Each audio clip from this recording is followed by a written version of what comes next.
ابھی وہ سوال کر رہے ہیں ان کو کہ میں 4 سال ہو گئے 5 سال ہو گئے مسجد میں نہیں گیا، نماز میں نہیں پڑھی، قرآن نہیں پڑھا، لیکن میں ایمان لیتا ہوں تو ایماندار میں خیانت نہیں کرتا ہوں، سمجھا، اچھا کام کرتا ہوں، برا کام نہیں کرتا ہوں، لیکن میں ایمان کی طرف کمزور ہوں۔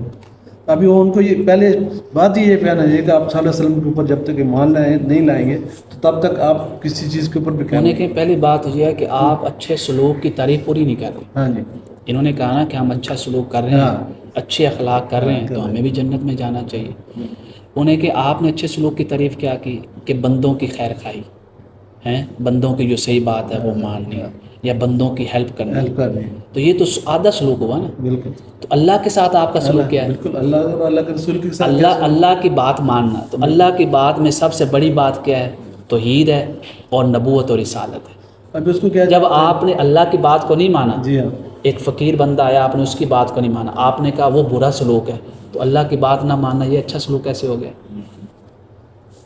آپ ایک کے ساتھ اچھا سلوک کر رہے ہو، اس رب کے ساتھ اچھا سلوک نہیں کر رہے، اس کے ساتھ وہ معاملہ جو آپ کا اللہ تعالیٰ نے فرض کیا ہم آپ ہی کی دلیل لے لیتے ہیں کہ اچھے سلوک ہی کی بنیاد پہ جائیں گے۔ تو آپ اچھا سلوک صرف مخلوق کے ساتھ کریں گے، اللہ کے ساتھ نہیں کریں گے۔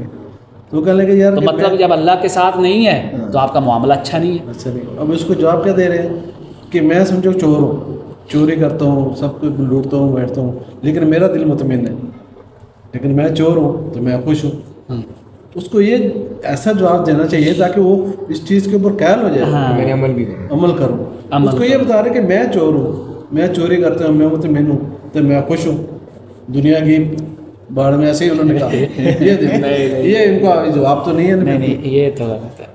آپ ان کو بتائیں اچھا سلوک، پھر پورا سلوک کریں نا، سلوک کا بتائیں، پھر پورا معاملہ اچھا رکھیں، معاملہ بتائیں، اللہ کے ساتھ بھی معاملہ اچھا ہو، بندے کے ساتھ بھی، پھر آپ کہہ سکتے ہیں میں نے اچھا معاملہ کیا ہے، اب میں جنت میں اس کے لیے میں کیا عمل لگے میرے لیے۔ باقی اگلا سوال کہ اگر میں نے اچھا معاملہ کیا ہے تو کیا پھر مجھے اس کا کوئی اجر نہیں ملے گا؟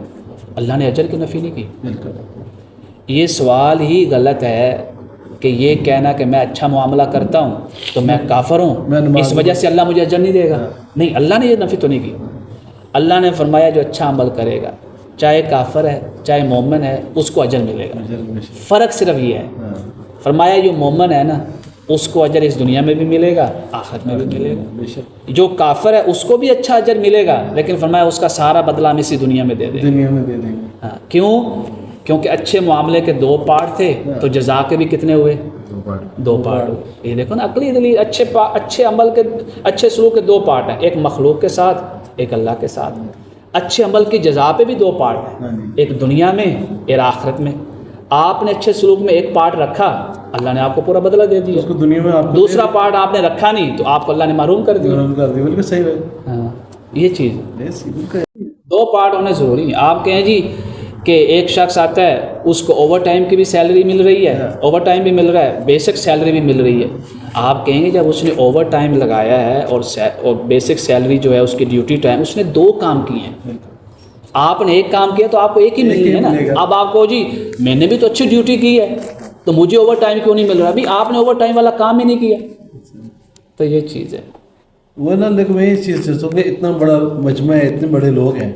پھر ایک سوال یہ ہوا کہ اس کو میں نے سنا نہیں ہے، پتہ نہیں کیا جواب دیا ہوگا۔ وہ عورت پوچھتی ہے، وہ ہیڈنگ تھی صرف کہ اگر یہودیوں کے بارے میں قرآن کہتا ہے یہ ذلیل و رسوا ہوں گے تو یہودیوں کی حکومت ہے، ذلیل و رسوا تو مسلمان ہیں، تو یہ ایسا کیوں؟ یا پھر ہم مسلمان نہیں یا پھر وہ یہودی نہیں؟ اگر وہ یہودی ہیں ہم مسلمان ہیں پھر قرآن غلط ہے، الیاذ باللہ۔ ایسا نہیں، اس نے سوال جو کیا ہے اس نے تو اپنے علم کے مطابق کیا ہے۔ قرآن نے جو کہا ہے نا کہ یہودی ذلیل و رسوا ہوں گے، اس ٹائم جب مقابلے میں مسلمانوں کا لیول وہ ہوگا جو قرآن نے بیان کیا ہے۔ بالکل ایسے جو قرآن نے بیان کیا اگر مسلمانوں کا وہ لیول ہے پھر یہودی ذلیل و رسوا ہوں گے۔ اگر دونوں کا لیول برابر ہے اخلاقیات میں پھر کون اوپر جائے گا؟ یہ تو قرآن پاک نے سورہ انفال میں واضح فرمایا۔ پھر اوپر ہم یہ نہیں دیکھتے کہ کون مومن ہے، کون کلمہ پڑھتا ہے، کون کلمہ نہیں پڑھتا، نہیں۔ ان اللہ لا یغیر ما بقوم حتی یغیروا ما بانفسہم۔ جو قوم اپنے آپ کو بہتر کرنے کی کوشش کرے گی اس کو قوت مل جائے گی، جو نہیں کرے گی اس کو قوت نہیں ملے گی۔ کہ اب ہماری جو حالت ہے ہم اس اسلام اس مسلمانوں کے لیول پہ نہیں ہے جن کا ذکر قرآن کر رہا ہے. اس لیول پہ نہیں ہے. اب قرآن نے واضح کہا, قرآن نے کہا یہ ہمارا اصول ہے, ولا تہینوا ولا تحزنوا, تم کبھی ہمت نہ ہارو, تہینوا ہمت نہ ہارو جتنے بھی مشکل حالات آ جائے, ولا تحزنوا غم نہ کرو, پریشان ہو کے نہ بیٹھو, وانتم الاعلون, بلندیاں قوت طاقت تمہارے پاس ہیں. صرف اس وجہ سے کہ لا الہ الا اللہ محمد نہیں, فرمایا ان کنتم مؤمنین, اگر تم مومن ہو. مومن کون ہے؟ فرمایا استجاب اللہ والرسول, جو اللہ کی بات بھی مانے گا رسول کی بات. ایسا مومن لے آؤ, پھر آپ اعتراض کرو کہ مومن تو اللہ اور اس کے رسول کی بات کو مان رہے ہیں پھر بھی ذلیل و رسوا ہیں, لیکن یہودیوں کو طاقت ملی ہوتا ہے, ایسا کیوں؟ تو لہٰذا جب حالات الٹ ہو گئے تو قرآن صحیح ہے, قرآن کی بات حق ہے, ایسا مومن دکھا دیں پھر آپ بتائیں کہ یہ ایسا ہو رہا ہے یا نہیں ہو رہا. تو یہودی اور یہ سوال کرنا یہ قرآن نے ایسے السلوم میں کہا ہی نہیں. اچھا, ایک عورت نے سوال یہ عورت نے کیا تھا کہ میرا میاں ہے, سمجھا, ابھی آدمی کو تو 4 شادی کرنے کا حکم ہے, تو میرا میاں جو ہے میرے خواہشات پوری نہیں کرتا, سمجھا, تو میرے لیے کیا حکم ہے؟ میں دوسری شادی کرنا چاہتی ہوں. اس کا بھی مطلب یہی ہے, کہنے کا اس کا سوال کا مطلب یہ ہے کہ جب آدمی 4 کر سکتے تو عورت کیوں نہیں کر سکتی؟ جو یہ سوال کا جواب دیتے ہیں وہ جواب دیتے ہیں کہ اگر عورت 4 شادیاں کرے گی نا, پہلی بات تو یہ ہے کہ نسب کا اختلاف ہو جائے گا کہ نسب کس کا. آگے سے جواب ملے گا اب تو ٹیکنالوجی ہے. اگر عورت کی 4 شادیاں ہوتی ہیں, ٹھیک ہے, ٹیکنالوجی ڈی این اے لے کے میڈیکل رپورٹ بتا دے گی یہ ڈی این اے کس کا ہے, نسب ثابت ہو گیا. تو آپ کی لوجک تو پھر صحیح نہ رہی. لوجک اس کے اندر فزیکلی ہے. فزیکلی لوجک کیا ہے؟ دنیا کی کوئی ٹیکنالوجی آ جائے عورت کو فزیکلی یہ نہیں کر سکتی. وہ کیا فزیکلی؟ مرد نے 4 شادیاں کی ہیں نا, ٹھیک ہے, تو مرد فزیکلی جو ریلیشن بنائے گا نا شادی کے بعد وہ الگ الگ بنائے گا. اس کے پاس گنجائش ہوگی تو وہ کرے گا, گنجائش نہیں ہے تو فزیکل ریلیشن نہیں. عورت مجبور بھی کرے تو نہیں کر سکتی. بالکل سمجھ آ رہی ہے؟ ہاں جی. اب اسی کو دوسری طرف لے آئیں. اگر عورت نے 4 مرد رکھے ہوئے ہیں, عورت فزیکلی تیار ہو یا نہ ہو, مرد اس کو مجبور کر سکتا ہے یا نہیں؟ 4 مردوں کے ساتھ ایک ٹائم میں یا یک کے بعد دگرے عورت فزیکلی برداشت نہیں کر سکتی. قرآن کی لوجک دیکھیں, فزیکلی نہیں برداشت کر سکتی عورت کے اوپر ظلم. عورت خود کہے گی میں نہیں کر سکتی. نمبر 1. نمبر 2, مرد کو 4 شادیوں کی اجازت دی, وہ فزیکل ریلیشن چاہتا ہے, 4 میں سے کچھ کو ڈیٹ آئی ہوئی ہے, ٹھیک ہے, وہ تیسری کے پاس چلا جائے گا, چوتھی کے پاس چلا جائے گا.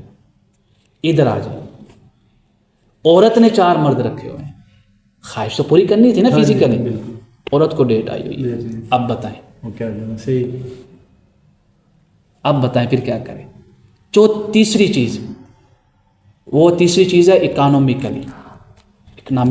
وہ کیا ہے کہ مرد جو ہے نا 4 شادیاں جو کر رہا ہے, ٹھیک ہے, اس ایک مرد کے اوپر ذمہ, وہ ہیلا بہانہ نہیں کر سکتا کہ میں نے تیری ذمہ داری پوری نہیں کرنی, تیرا بھائی کرے گا, فلاں کرے گا, وہ نہیں کر سکتا. ٹھیک ہے, نہ اخلاقی طور پہ, نہ قانونی طور پہ, نہ معاشرتی طور پہ, نہ سماجی, وہ سوچ بھی نہیں سکتا. اگر عورت کی شادی 4 مردوں کے ساتھ جائز ہوتی تو چاروں ایک دوسرے کے اوپر ڈالتے کہ اس سے لو, اس سے لو, اس سے لو. عورت کے اوپر کیا ہوتا؟ لہٰذا فزیکلی, اکنامکلی, معاشرتی, یہ ایک عام بندہ غیر مسلم بھی کہے گا یار واقعی اجازت نہیں ہونی چاہیے عورت کو 4 شادیاں کی. کیا حال ہے؟ ٹھیک ہو. مرد کو جو 4 شادیاں وہ ٹھیک ہے, بالکل ایسے ہی ہے. رہی بات ہماری مسلمانوں کی, جب ہم اسلام لے آئیں لا الہ الا اللہ محمد رسول اللہ, ہمیں کوئی لوجک سمجھ آئے یا نہ آئے, ہمیں کوئی حکمت سمجھ آئے یا نہ آئے, ہمارے لیے لوجک, حکمت, حکم یہ ہے کہ اللہ نے اجازت نہیں دی, بس یہ ہمارے لیے ہے. آپ کے لیے جو سوال کر رہے ہیں ان کے لیے یہ لوجک ہے. یہ یا تو وہ انکار کر دیں کہ فزیکلی عورت کو آپ تیار کر سکتے ہیں, لیکن ابھی اس کے لیے انہوں نے یہ کہا کہ عورت کے لیے آرام ہے. آپ سمجھائیں اس کو, فزیکلی سمجھائیں. ان بس یہ جواب دے کے نہ فزیکلی سمجھانا کہ فزیکلی بھی عورت کے بس میں نہیں ہے اور معاشرتی طور پہ بھی عورت کے بس میں نہیں ہے. دیکھیں نا آپ نے قانون ہر لہجے سے آپ نے سمجھا دیا. 3 مثالیں ہیں. وہی نا, انہوں نے ہر لہجے سے سمجھا دیا, دے دی مثال دے دی. تو ان کو بھی اتنے مجمع میں بتانا چاہیے کہ یہ لوجہ ہے. یار انہوں نے تو چینل بنایا ہوا ہے, بس وہ چلتا چاہیے. انہوں نے تو جو سوال کیے ہیں نا اس میں جو سوال کیا اس بچی نے, مروت کی بچی نے, بیسیکلی جو ہے نا ہمارے لوگ انگلش میں سوال جواب سنتے تھے, ان کے اپنے پروگرام ہوتے تھے. تو اپنے پروگرام پلانر ہوتے ہیں سارے کہ کسی نے کون سا سوال کرنا ہے, یہ سارا کچھ. جب آپ کسی کے پروگراموں میں آتے ہیں نا تو وہاں پھر آپ کی ساری پلاننگ نہیں چلتی. ٹھیک ہے, نمبر 1. نمبر 2, پھر آپ ایک اسلامک کنٹری میں آ رہے ہیں جہاں علماء کی بھرمار ہے, کثرت الحمدللہ مدارس ہونے کی وجہ سے. تو جہاں جو عوام کا جو IQ لیول ہے نا وہ ہائی ہے. آپ کے پاس جو سوال آنے ہیں نا وہ صرف یہ نہیں آنے کہ اللہ ایک ہے تو باقی میں کیوں خدا کون ہے, تو اس کو خدا کیوں مانتے ہیں, یہ تھوڑے آئیں گے. آپ سے جو سوال آئیں گے نا اس معاشرے میں وہ بڑے ہائی لیول کے ہوں گے. اس کے لیے آپ کو صرف تقابل ادیان میں نہیں, حدیث میں بھی, فقہ میں بھی, اس کے علاوہ حدیث میں بھی, حکمت میں بھی, سب میں آپ کو مہارت ہونی چاہیے. اس نے پوچھا جی اگر یہ کلمہ پڑھتے ہیں, مسلمان ہیں, ٹھیک ہے, تو پھر اسلامی معاشرہ کیوں نہیں؟ اس نے کہا توبہ کرتا ہوں, ادھر تو کہہ رہی ہے مسلمان ہے, ادھر تو کہہ رہی ہے اسلامی معاشرہ نہیں ہے. یہاں جواب نہیں دینا ہے, پہلے تو بات ہے غلط ہے. وہ توبہ کیوں کرے بچی؟ اس نے تو سوال کیا. ایک تو ہے نا اعتراض کرے, اور اعتراض بھی کر سکتی ہے. یہ کہے کہ اسلام صحیح نہیں ہے پھر غلط ہے, پھر وہ توبہ کرے. یہ کہے کہ اسلام سے, اس نے کہا مسلمان نہیں صحیح جس اسلام کو مار. جواب کیا بنتا تھا؟ جواب یہ بنتا تھا کہ اس بچی نے سمجھا غلط. اس بچی نے یہ سمجھا کہ جو مسلمان ہے نا کلمہ پڑھتا ہے وہ ایٹومیٹیکلی صحیح ہو جائے گا, اس کے اخلاق صحیح ہو جائیں گے. اس نے یہ سمجھا. حالانکہ قرآن یہ کہتا ہے کہ جو مسلمان ہے نا وہ تبھی صحیح ہوگا جب اسلام کے مطابق اس کے اوپر قانونی نگرانی ہوگی, قانونی طور پہ نگہبانی ہوگی. یعنی ملک کا جو سربراہ ہے حکومت وہ اس دین کے اوپر عمل کروائے. جب تک یہ چیز نہیں ہے وہ 100 اسلام پڑھتے رہیں, وہ نہیں صحیح ہو سکتے. قرآن میں اکثر جو خطاب ہے کس سے ہے؟ حکمرانوں سے. بے شک کہ حکمرانوں نے یہ چیز نافذ کرنی ہے تو ہونی ہے.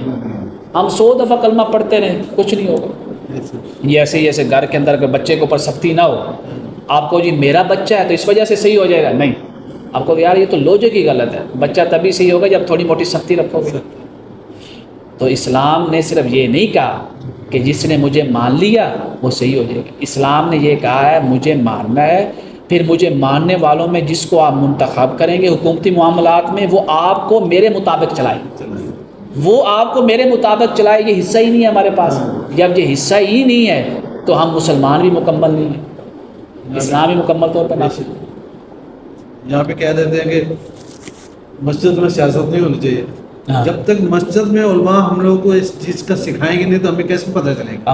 مجھے آپ بتائیں مسجد میں سیاست نہیں ہونی چاہیے, اور سیاست ہے کیا؟ سیاست یہ ہے لوگوں کے حقوق کی حفاظت.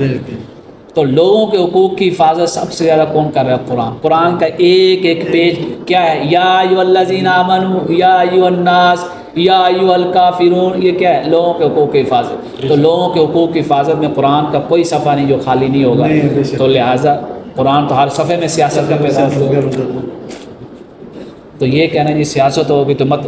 ہم نے تو ایک دن کہا تھا اگر ہماری زبانیں بھی بند کر دیں نا, اگر یہ قرآن گھروں میں پڑھا ہوا ہے ٹھیک ہے تو یہ قرآن ظالموں کے خلاف بولتا رہے. زبانیں بند کر دیں, کاٹ دیں علماء کی زبانیں, مسجدوں کے ممبر بند کر دیں, جمعے بند کر دیں, جب تک یہ قرآن پڑھا ہے نا یہ خود ہی ظالموں کے خلاف بولتا رہے گا. لیکن ضرورت کس بات کی ہے کہ ہم اس کو پڑھیں گے تو ہمیں پتہ چلے گا نا کہ یہ ظالموں کے بارے میں کیا ہے.